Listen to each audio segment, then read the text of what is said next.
A week from today, voters will head to the polls on Election Day. This campaign season, some television ads are quick to point out the flaws in opposing candidates. But some polls show that tactic doesn't work.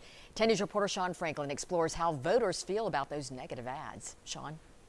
Robin, John, I talked to one local expert here about the history of negative campaign ads, and she hopes all voters will search for quality information before they cast their ballot.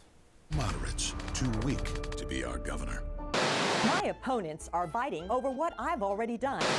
If you've turned on the TV, 3 politicians running attack ads against me. chances are you've caught a political ad. Out for herself, not us. It appears to be happening the most in the GOP primary race for governor. Political campaigns think that they matter, and that's why they spend a lot of time, energy, and resources crafting those kinds of negative messages. But it seems that voters and research doesn't necessarily support that viewpoint. Dr. Katie Cahill is the Associate Director of the Howard Baker Jr. Center for Public Policy at UT.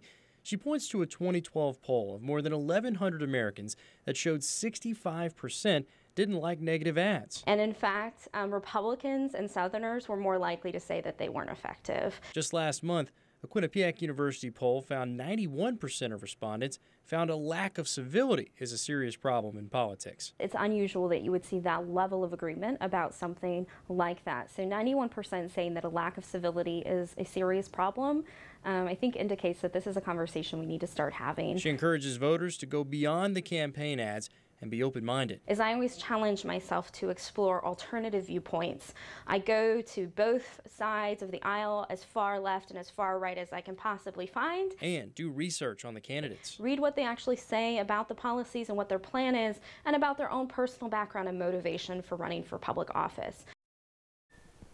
Cahill says social media can be a place for misinformation and says you shouldn't believe everything that you read there. Robert, John. All right, Sean, thanks very much. Today was the last day to request an absentee ballot for next week's election. Early voting continues through Saturday, Election Day again, next Thursday, August 2nd. And you can find interviews with dozens of candidates, hear their thoughts on key issues right now at our website.